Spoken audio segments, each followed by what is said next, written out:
Hola a todos y bienvenidos al episodio número 452 de Salud Financiera. Tenemos hoy el caso número 154 de las finanzas de tu vecino. Antes lo digo, en el episodio anterior de las personas que me envían su segundo caso, abro el mail que me tocaba abrir hoy y es una reformulación del caso número 67 de las finanzas de tu vecino que vimos por allá por el episodio 263, creo recordar, si no me falla la memoria, pero es el caso número 67.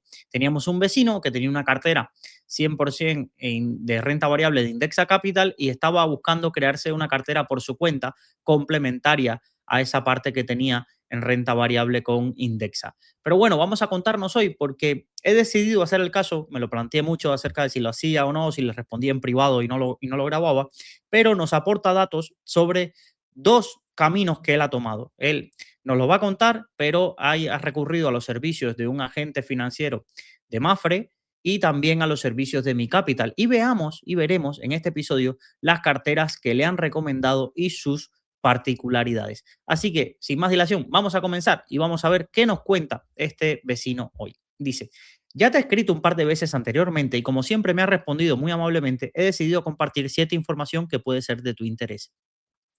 He escuchado, como hago casi a diario, Salud Financiera y el capítulo del 17 de octubre y has comentado que querías dedicarle un podcast a Mi Capital y el servicio que da. Pues bien, yo desde agosto soy cliente de ellos. Es reciente por lo que no tengo mucho que aportar, pero al menos te voy a compartir la cartera que tengo con ellos y alguna sensación más. Te pongo en antecedentes. La primera vez que te escribí hace no tantos meses te mostré una cartera que yo mismo había diseñado, mezcla de gestión activa y gestión indexada. Me respondiste rápidamente haciendo dos propuestas de las que tomé buena nota. Pasado unas semanas te volví a escribir contándote que estaba abrumado y que quería delegar el asunto en decidir en qué fondos invertir a un gestor o asesor financiero. Volviste a responder rápidamente y tras leer tu respuesta y ponerme en contacto con una serie de asesores, estuve barajando entre un asesor de Mafre, el servicio de Mi Capital, Avante y el servicio de Daniel Pérez a través de Astralis. Lo de Avante lo descarté. Me ponen demasiados fondos en cartera, me parecía que era como estar indexado y para eso ya tengo la cartera 10 de Indexa Capital. Por otro lado, el asesor de Mafre me configuró la siguiente cartera, la cual rechacé por el tema de las retrocesiones. DNSA Invest Alpha Bond un 20%, MFS Meridian Prudent Wealth un 15%, Morgan Stanley Global Opportunity un 15%, Morgan Stanley Asia Opportunity un 10%, Morgan Stanley Global Brands un 10%, Nomura Japan Strategic Value un 10%, Pinco His Income un 10%, Franklin Gold Precious Metal un 5% y el Clear Bridge Infrastructure Value un 5%. Mi tercer descarte fue el servicio Astralis de Daniel Pérez, el cual se trabaja a partir de los 300.000 euros, lo cual me pareció bien, pero aún no manejo ese capital. Y para menos patrimonio prestaba otro tipo de servicios con otras condiciones que me hicieron valorarlo, pero finalmente descarté. Cuando reúna 300.000 euros me lo volveré a pensar porque me transmitió buenas sensaciones. Finalmente me quedé con Mi Capital. Me quedé con ellos por la sencillez tipo RoboAdvisor de su sistema y porque a través de Autopilot tenía la posibilidad de estar invirtiendo en clases limpias en ironía sin tener que romperme la cabeza con qué fondos elegir y cuándo rebalancear. Esta elección se ha convertido en un acto de fe, ya que parecen serios, pero creo que tendrían que hacer un esfuerzo didáctico por explicar bien cómo funciona su RoboAdvisor, así como lo hace Indexa Capital. Yo al menos no lo tengo claro, ya que ni en su web, ni escuchándolo en podcast, ni siquiera en un par de conversaciones telefónicas que he tenido con ellos, me han logrado explicar el tema. Creo que este tipo de información debería estar más accesible y perfectamente detallada. Tal vez tenga que insistir para que me informen. La cartera que tengo en Mi Capital, aunque es para un perfil de riesgo 6.6, considero que es muy prudente, lo cual no me parece mal ya que estoy empezando y es bueno ir poco a poco. Estoy seguro que no es que me han diseñado una cartera específica para mí, simplemente imagino que son cautelosos tal y como está el mercado y se trata de una cartera modelo para todas las personas de mi mismo perfil. La cartera en cuestión es de unos valor prudente un 26%, de Roders ISF Euro Corporate Bond un 15%, DWS Invest Croxy Sector Plus un 11%, Guinness Global Equity Income un 9%, Robeco BP Global Premium Equities un 15%, Sailor World Growth un 9% y el MFS Meridian Prudent Wealth un 15%. Para finalizar, te comento mi estrategia, la cual está conformada por tres patas. Una pata de renta variable 100% con la cartera 10 de Indexa Capital, otra pata es la cartera de gestión activa con Mi Capital y una tercera pata con los fondos DNSA Invest Alpha Bond, Gamma Global y Buy and Hold Deuda para descorrelacionar la renta variable y poder aportar si vienen caídas bruscas. Mi intención es usar como referencia el reparto renta variable, renta fija que hacen los de Mi Capital en la cartera que tengo con ellos y replicarlo de forma global en mi cartera. Usarlo en definitiva para una especie de benchmark e ir aportando mensualmente repartiendo entre las tres patas. Me encantaría saber tu opinión sobre las carteras mencionadas y sobre este embrollo de estrategia que te he contado. Espero que la info que te mando sea de utilidad. Por cierto, no para que me pases la focus list, ya que mi objetivo no es elegir fondos, sino para que me sirva como guía para saber en qué ando invertido. Me he pillado tu libro. Bueno, ahora tengo que compartirle la focus list desde el 17 de octubre que me escribió este vecino porque no lo había leído, estaba al final del párrafo y siempre me guardo los casos en la cartera. Bueno, vamos a ver, porque la verdad que es muy interesante. Y yo creo que, primero, es de valorar que a pesar de la euforia inicial, a pesar de que hayas pasado por las finanzas de tu vecino y que tuvieras una cartera, me acuerdo que esta era la cartera actual, la he ido a buscar, que tenía el vecino, donde un 35% era la cartera 10 de Indexa. Yo lo que lo puse, se lo pude simular con la Indexa más rentabilidad de acciones y a partir de ahí él iba creando productos que iba añadiendo, no tanto 100% renta variable, sino que iba buscando complementos, cosas que le complementasen. Tenía el Global Allocation, Gamma Global, de unas valor prudentes, Sigma Internacional, Sextant Quality Focus, Numantia, el GQG, Avantas, bueno, todo una ristra de grandes nombres. Y yo le decía, oye, intenta simplificar un poco. Si lo que buscas no es tan complicado, es un poco de diversificación, no hace falta tener tantos nombres ahí en cartera, ni muchísimo menos. Por ejemplo, quieres complementar la cartera de Indexa con un enfoque quality con Sextant y un enfoque más value con Avantas, ¿ok? Quieres buscar descorrelación con Global Allocation, pues darle un poco más de estructura y quitar muchos solapamientos o cosas que había en la cartera y para la parte más defensiva mezclar el Cartesio X con Gamma Global, que serían un poco los soportes de esa cartera. Nos quedaba una foto, la verdad, bastante equilibrada para su perfil de riesgo. Era una persona de 48 años con buena capacidad de ahorro y demás. Nos quedaba bien. No significa que a día de hoy esta es la cartera que me vendría a la mente, pero en aquel entonces intentaba en las finanzas de tu vecino no tocar demasiado las ideas con las que venían e intentar hacer los menores ajustes. ¿Por qué? ¿Por qué lo pensaba así? Y creo que no está mal encaminado esa forma de ver que tenía de los casos. Porque si le cambias toda la cartera, al final lo que hacen muchas personas de los oyentes es comprar, olvidarse de todo lo que tenían antes y comprar todo lo que yo les había puesto en vez de hacer quizás el análisis de las clases de activos, la asignación renta variable, la renta fija, qué otros nombres alternativos a los que yo puse podrían encajar perfectamente, incluso mejorar la propuesta que yo había hecho. El análisis simplista era, vale, descarto todo lo que tenía antes y me copio el PDF que me ha pasado Luis con el X-Ray de mi cartera. Entonces, más allá de eso, lo que he intentado hacer ver, sobre todo en estas carteras que ya llegan con fondos muy buenos, porque la realidad es que llevamos, al menos quizás haya personas que me hayan enviado carteras, pero llevamos 20, 30 casos donde nos cuesta encontrar una cartera con un Ibercaja, tecnología o cosas así. Nos encontramos con productos buenos, entonces lo que intento más es, oye, mirar los pesos, evitar solapamientos, pensar estrategias que quizás encajen un poco con el horizonte temporal o con lo que está buscando por sus características personales, pero modificar lo menos posible las ideas que tiene, porque parto de la base que los fondos que se han comprado llevan un análisis, una convicción y aunque yo te muestre otro fondo que puede encajar mejor en tu cartera, si tú no tienes en ese otro fondo la convicción, por muy bueno que sea, los resultados van a ser malos. Esto es algo que me gustaría recalcar y cada cierto tiempo escucharéis esta letanía, si lo podéis definir así, que una parte de la rentabilidad que obtiene una cartera o un fondo es la rentabilidad de los productos. Pero hay otra parte que es la rentabilidad del comportamiento. Alguien con un producto muy bueno en cartera puede tener rentabilidades mediocres si todo el rato está tomando decisiones y lamentablemente esas decisiones son equivocadas de cuándo vender, cuándo comprar. Ahora añado, ahora compro esto porque ha subido un 50%, ahora ha caído un 30% y lo vuelvo a vender porque mira este fondo, qué mal me ha salido, yo es que no tengo suerte. Entonces, carteras con productos muy buenos pueden tener resultados mediocres. Y ya no solo por los costes, que esa es siempre la gran pega que le he puesto a los fondos de fondos de BBVA, Santander. Tú miras por dentro y los fondos todos son buenos. Los fondos todos son buenos. El tema es por qué lo compras, cuándo lo añades a la cartera y la sensación todo el rato de estar añadiendo a cartera los fondos que mejor lo han hecho en el pasado y por tanto comerse la reversión a la media.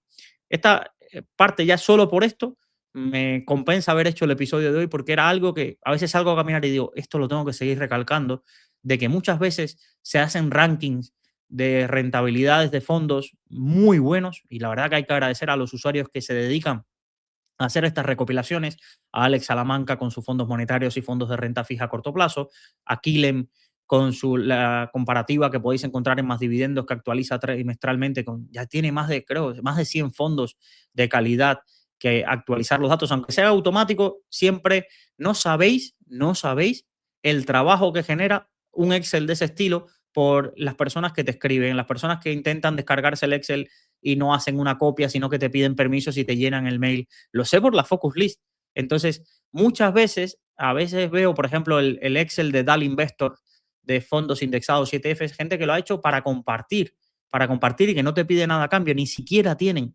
A veces veo tipos de ese Excel que están súper currados y ni siquiera tienen invítame un café o cosas así. Y digo, esta gente tiene muchísimo mérito, porque en su tiempo libre ha sacado tiempo. O, por ejemplo, yo utilizo muchísimo la plantilla de X-Ray, creo recordar que era Pablo, que siempre la comparto. Cuando me pedís, oye, ¿cómo puedo hacer la Focus List? Os la comparto. Bueno, en el consultorio hablaré de esa plantilla el viernes y veo, digo, jolín, aunque sea darle 1 o 2 euros, porque no sabéis, para las personas que no se dedican a esto, yo lo veo como trabajo. A mí que me pidan la Focus List, siempre pienso, jolín, pues esto más grande se está haciendo mi proyecto y no lo siento como una carga.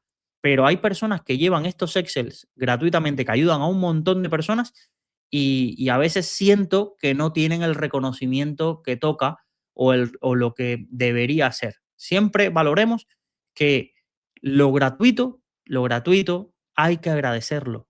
Quizás no convertirlo en de pago. Oye, sí, 2, 3 euros si lo quieres hacer, pero hay que agradecerlo porque un día lo echaremos en falta cuando esas personas se cansen, no lo sigan haciendo o cuando esas personas sientan que el coste-beneficio que tiene no les compensa. Y no por beneficio de que hagan dinero. Yo sé que hay gente por ahí vendiendo plantillas de finanzas personales a 15 euros o a 10 euros o plantillas de gastos que, oye, para quien lo paga es porque alguna utilidad tiene. Pero me da esa sensación de, joder, no sentirme del todo bien cuando veo personas que se curran estos Excel, que se curran las actualizaciones, que se curran Focus List, que se curran todas estas cosas y por ser gratuito parece que toda la carga que tienen que hacer ni siquiera se merecen un gracias. Oye, mira, te doy hoy el dinero del café que me tocaba y así que la persona vea que más allá de lo que hace para utilidad, las personas están agradecidas. Las personas están agradecidas. Entonces,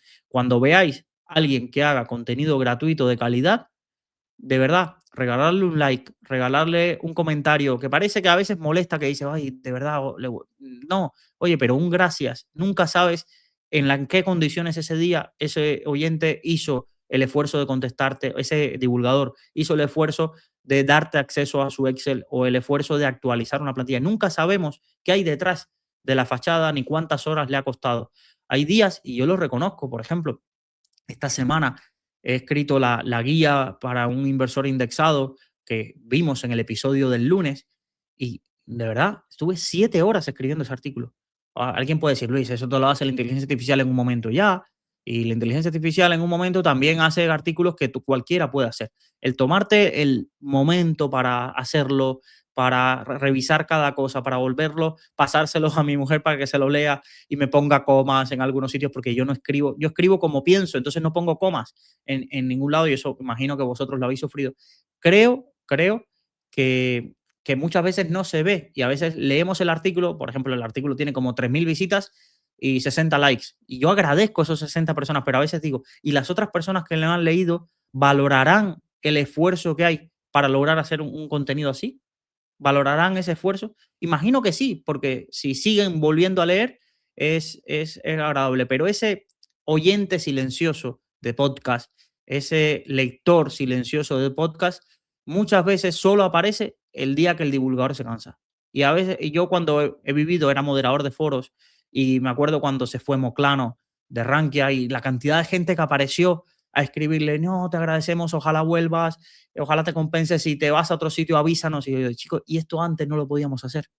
Qué difícil era antes decirle a esta persona, oye, te valoramos, eres un crack, dinos si podemos apoyar en algo, no sé. Y a veces veo proyectos, eso, como Clano, algunos otros, que es difícil que encuentren patrocinadores porque son personas que no van a ir a Madrid a hablar con un equipo de marketing y demás. Y la única forma que tienen de ser muy grandes es con tu apoyo, con un like, con un compartir, con un retweet o cosas así. Y a veces eso nos cuesta darlo porque es más fácil pues, la posición de consumidor pasivo del contenido hasta que nos falta. Y bueno, volvemos a la idea de este vecino para no irme por los cerros de Úbeda. Y bueno, le plantean en el caso una cartera de este estilo. La cartera, recordar que cuando uno va a hablar con un asesor o cuando uno va a hablar con un agente, es importante que le dé la foto global. Entonces yo me planteo la cartera que le han ofrecido como una cartera sabiendo que él ya tiene el 100% en renta variable con Indexa Capital y que busca una cartera que le complemente sin asumir una posición importante de riesgo, sabiendo que él ya se va a guardar unos fondos para crearse esa liquidez y rebalancear. Y le hacen una cartera 60-30, aproximadamente 60-30, porque como tiene el MFS Prudent Wealth en esta cartera, tiene una posición pequeña en oro. Aquí lo tengo por aquí abierta la ficha del MFS Prudent Wealth. Lo podéis ver aquí que tiene cerca de un 5% en oro de la cartera y un 70 y algo por ciento en renta variable. Bueno, la cartera que le hacen no es que esté mal, ni muchísimo menos. ¿Qué pasa y qué tenemos que ser conscientes? La columna, esta columna de aquí. Yo lo he simulado con las clases que me ponía él en su escrito, pero miremos cuál es el coste medio de la cartera. Nos vamos a un coste medio de un 1,41 cuando el 40% aproximadamente de la cartera está en productos de renta fija. Es decir, es una cartera con costes un poco altos para la tipología de activos que tiene en cartera. Por ejemplo, uno de los mixtos que añadimos a cartera, nos vamos al 2,03. 2,03 de comisión en un fondo mixto. Por muy bueno que sean los resultados que tiene, no es que hayan sido extraordinariamente brillantes, pero sí es uno de los mixtos conservadores más comunes, más mixtos moderados. Este no sería conservador porque tiene casi un 70% en renta variable. Oye, pagar el 2,03, pues se hace bola, como os digo. Y más allá de eso, de esta cartera, siempre lo que yo intento definir es cuando el agente le empieza a dar los toques de su visión de qué deberíamos hacer. Y por ejemplo, yo veo esto una cartera con una estructura central dentro de la renta variable con el Morgan Stanley Global Opportunity, un fondo con un componente growth muy claro de grandes y medianas compañías, un fondo como Asia Opportunity, bueno, para complementar, porque toda la parte de Asia en el Global Opportunity tiene poco peso relativamente, y el Global Brands, que sí es Europa y Estados Unidos, muy sectores consumo, sectores salud, por ejemplo, en este caso para complementar. Esa es la tríada que forma el core de su cartera de renta variable. Y luego aparecen 4 satélites. De los 4 satélites, bueno, un fondo value japonés. Es verdad que Japón estaba bastante infraponderado en este tipo de carteras porque el Asia Opportunity está muy sesgado, creo recordar, a China y a India. De Japón tiene muy poco. Luego, un fondo de mineras y un fondo de infraestructuras. Bueno, estas carteras satélites con 3 apuestas tan específicas o son consensuadas o tienen un razonamiento detrás o se vuelven fondos para ir metiendo e ir cobrando retrocesiones. Es cierto que las retrocesiones se cobran en base al importe que tú vas teniendo, pero como que intento aislar o no me gustaría ver en carteras de este estilo, aunque sean complementarias a una cartera indexada, apuestas a que los satélites sean buena parte de la cartera. Y en una cartera de 10 productos, si el 40% son casi productos satélites, el fondo de Japón, el de mineras, el de infraestructura, bueno, el 30% son productos satélites, pues no sé yo no sé yo si para mí es lo más adecuado. Una apuesta, por ejemplo, como el sector consumo dentro de esa categoría. ¿Cuál es la pata que vamos a coger con un agente? Nunca vamos a ver gestión indexada. Nunca vamos a ver gestión indexada en ninguno de los productos. Es cierto que ya venimos de Indexa Capital con gestión indexada. Quizás aquí podría llegar a tener un enfoque distinto. Pero, por ejemplo, la renta variable que tiene el MFS Prudent Wealth, Alphabet, Nintendo, Jerónimo Martin, SP Global, Legrand, son compañías que quizás también tenemos en el otro sitio, ¿vale? Tenemos en otras partes de la cartera. De todas formas, esto es siendo hiper tiquismiqui. Hiper tiquismiqui no es una mala cartera, ni muchísimo menos. Si a mí me pusieran un examen de crea una cartera complementaria y estuviera fuera el evaluador a una cartera de Indexa Capital y para un cliente que quiere reducir exposición a riesgo, pues no te diría que le daría quizás un 8. Pero ya te digo, porque tiene que ser muy consensuado o tener una explicación muy clara, añadir mineras de oro de infraestructura como los principales satélites a escoger. Tiene que tener un argumentario que yo no he leído, que seguramente el asesor sí le ha pasado y le diremos, mira, los satélites los hemos escogido por estas características. Esto es lo que vamos a buscar con la estrategia satélite. Si esa explicación estuviera, quizás subiría un poco la puntuación que le daría a la cartera. Pero como no lo está, yo no puedo asumir que cuál es la lógica de añadir estos dos satélites o dentro de todas las compañías mundiales que hay, ¿por qué añadir un fondo de value japonés? ¿Sabes? Es que tiene que tener una argumentación detrás muy clara, si no se vuelven corazonadas y hoy es un value japonés y mañana es vamos a pensar, un small caps India y pasado un small cap nórdico y después un renta fija high yield, ese tipo de corazonadas que el asesor queda muy bien ir añadiéndolas como fondos nuevos, tienen que tener una justificación, ¿vale? Pero no me parece mala cartera.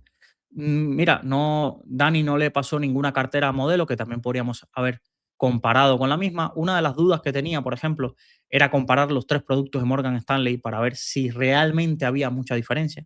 Oye, hay diferencia entre los tres productos por sectores, por geografía. Sobre todo me caía bastantes dudas si o había algún grado de solapamiento entre el Global Opportunity y el Asia Opportunity, no tanto, o con el Global Brands, ¿vale? Entonces, sí, no era, al principio me llamó la atención esos tres productos en particular, es decir, oye, joder, vamos de los tres productos que vamos a añadir son tres de Morgan Stanley con estas características, que sí, por muy bueno que sea Christian Hughes, que es el gestor de varios de estos productos, me gusta siempre entender por qué un asesor de todo el universo de inversión para la renta variable asiática escoge a un producto, para la renta variable global con sesgo growth escoge otro producto de la misma casa, del mismo gestor, dentro de todo el universo posible. ¿Es tan bueno como para merecer este tipo de asignaciones en cartera o es un criterio más basado en las comisiones que genera el producto y las retrocesiones o la confianza en particular,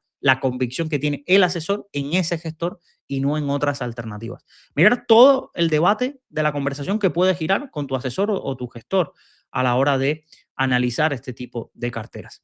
Luego nos vamos a la propuesta que le hace, vamos a ver si es esta que tengo aquí, sí, la propuesta que le hace Mi Capital. A ver, para quien no haya escuchado algún episodio sobre Mi Capital, yo pregunté, oye, ¿podéis pasar mi información? He escuchado varios podcasts de Miguel Camiña, creo es uno de los dos socios fundadores, creo que era un consultor que decide, oye, ponerle, como digo yo, huevos al asunto y salir a emprender. Emprende, coge todos sus ahorros, creo que se va a vivir a casa de sus padres y lanza una EAF. ¿Cuál es el problema de todas las EAF? La escalabilidad. Oye, tú puedes tener un look and feel muy moderno, intentar captar a mucha gente, pero tú tienes unas horas limitadas de poder atender a personas. O entonces, o automatizas procesos o automatizas carteras, en plan, o un robo-advisor, estilo robo-advisor, o es muy difícil, o tienen que ser muy altas las tarifas, o muy alto el patrimonio de las personas que invierten contigo para que porcentualmente tú ganes dinero, para que puedas dar un servicio de calidad y que sea escalable. Y eso es una de las razones por las que nunca me plantearé lanzar una EAF a pesar de que venga todo el mundo a decirme que este negocio, salud financiera, sería hiper rentable si toda esta gente que yo ayudo de forma gratuita las metemos en un EAF, cobramos retrocesiones de la gente, si no las clases limpias le cobramos una tarifa mensual. Viene muchísima gente que tiene mucha idea de este negocio, mucha idea de este negocio, a darme ese consejo, pero es que a mí no me interesa por el tema de la escalabilidad y mi tiempo, y lo he repetido muchas veces, y sé que quien no esté en mi situación no lo valora, pero el yo poder grabar este episodio e irme a hacer vida, pues no lo cambio por cobrar 300 euros la hora, 300 euros la hora y tener un calendar lleno de consultas desde 9 de la mañana a 6 de la tarde. Cada uno escoge la vida que quiere vivir y es respetable tanto el que tiene la ambición de hacer crecer un proyecto y hacerlo crecer hiperescalable con la forma más rentable posible, como la forma, yo le digo un poco de comprensión, la forma mía de decir, oye, yo con hacerlo crecer, con que la gente se apunte a los cursos, le guste lo que vea, lo recomienden, con que compren libros, con que el que se sienta agradecido de un donativo, con lo que haya patrocinadores que vean el valor de estar asociados a una marca y a una persona como la mía, yo estoy tranquilo. ¿Que habría 10.000 formas de sacarle mucho más jugo a todo esto que hago? Seguramente.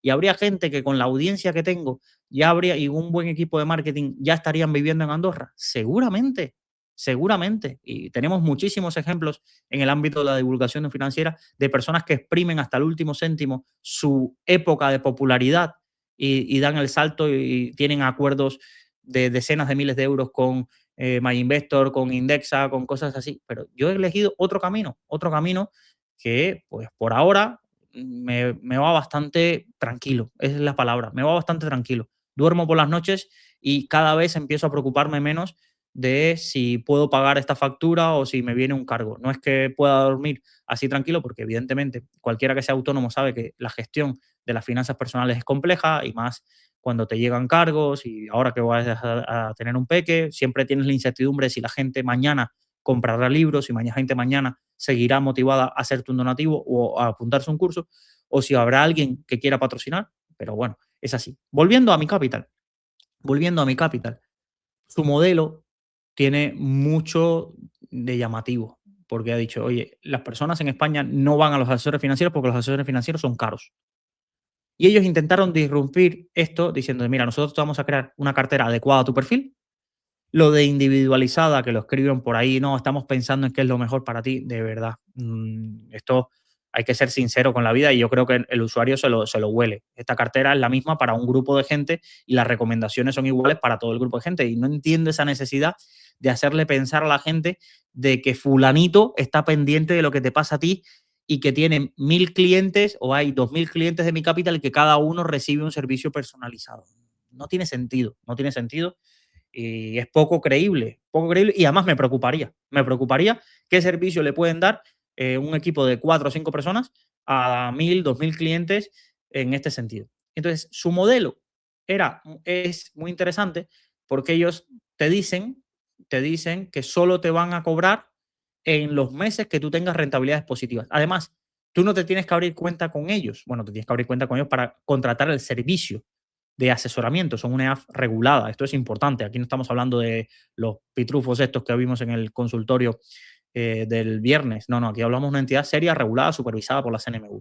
Sino que desde tu banco, ellos analizan qué productos hay dentro de las carteras modelos que ellos pueden crear y te recomiendan qué cartera tener. Te hacen las recomendaciones de qué cartera tener, pero te la compras tú. Tienen ahí algunas integraciones para poder monitorizar tu cartera y demás. Y solo te cobrarían en caso de que cada mes tú cobres dinero.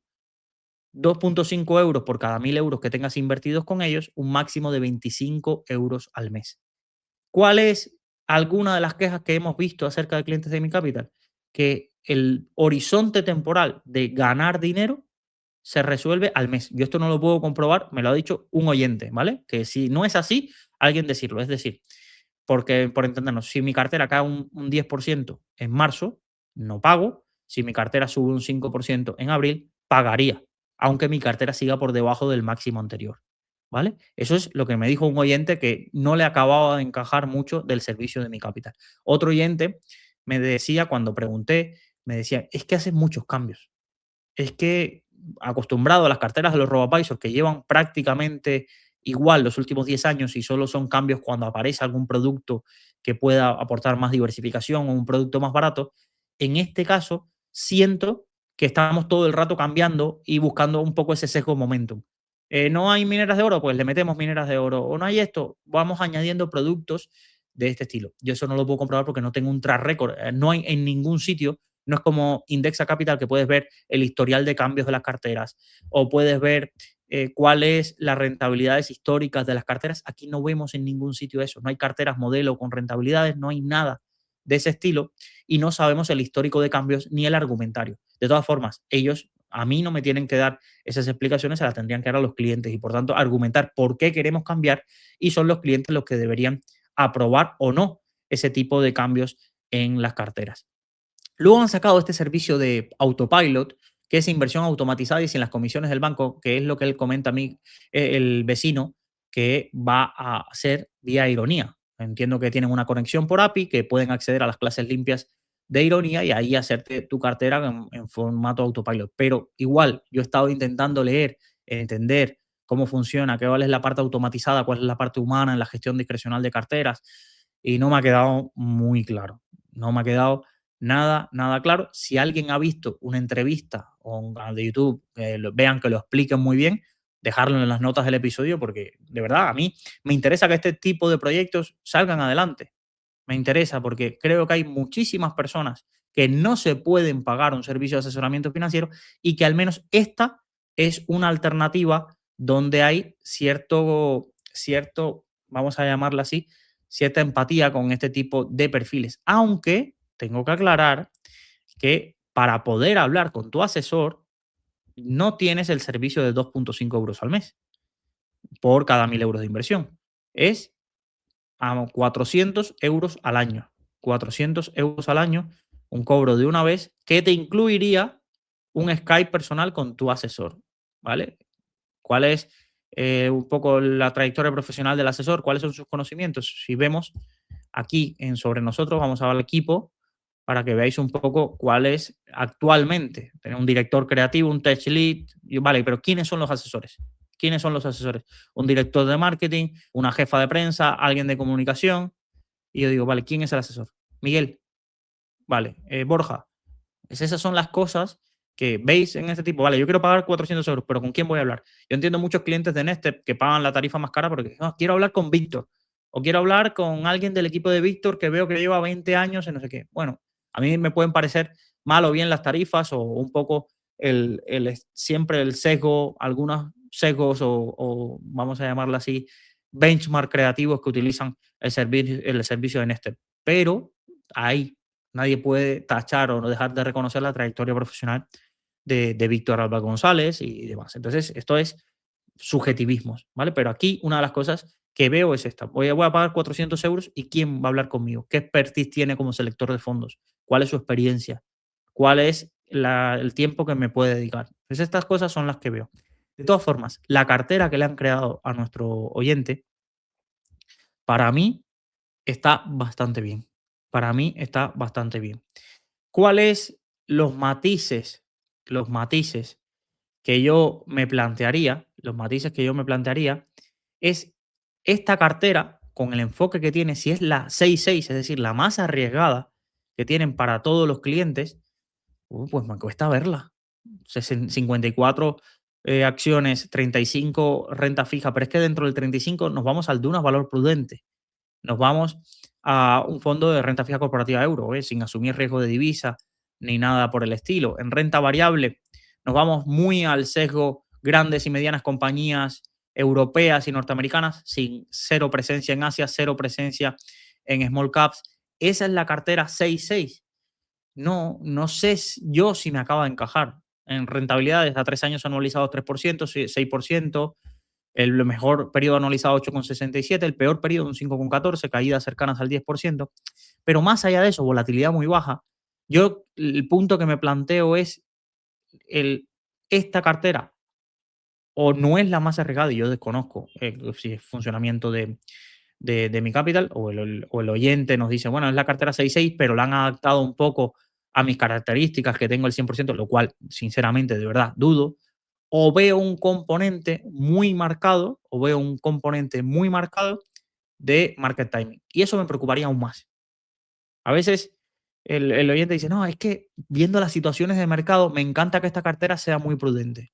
Y yo le digo, no, no. Si tú vas a incorporar características de market timing dentro de la cartera, quizás lo que deberías bajar y siempre estar en una cartera con un perfil de riesgo inferior. Pero la cartera de mayor riesgo de un robo-advisor o de un asesor financiero que tenga prácticamente, si vemos, de un valor prudente un 26%.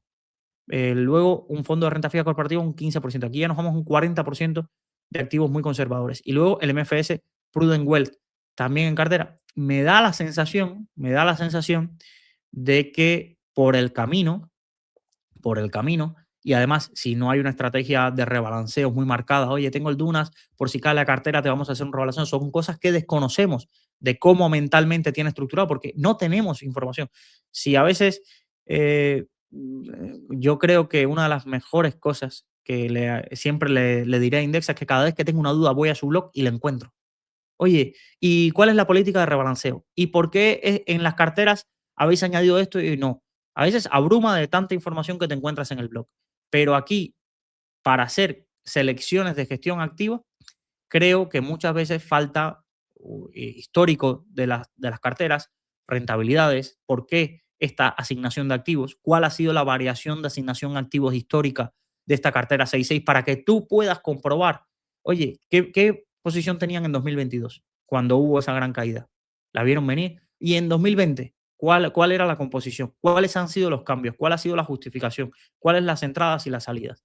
Por lo demás, para ti, mira, enhorabuena, porque es una cartera que encaja bastante bien con lo que buscas, aunque lo que me cuestiono yo es si esta cartera va a ser con ese corte tan defensivo los tres productos que tú te has metido para rebalancear.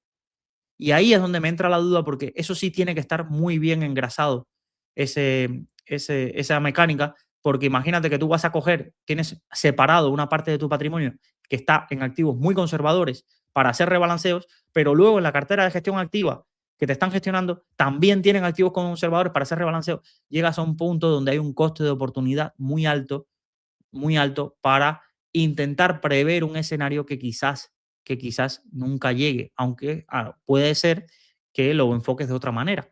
Oye, la cartera de gestión activa de mi capital, ya ellos se encargarán de hacer los rebalanceos desde los productos más conservadores a los productos que más han caído e intentar aprovechar esas caídas. Yo la parte que me voy a separar es para ayudar a mi cartera de Indexa y me olvido de la de mi capital. Y así me hago comparativa muy clara de qué podía conseguir por mi cuenta con una cartera 100% renta variable, como una estrategia con lo que podríamos llamar barbell. Oye, asumo mucho riesgo de meterme en 100% renta variable, pero me quedo con una parte en liquidez para hacer aportes en la caída y compararla con una cartera asesorada.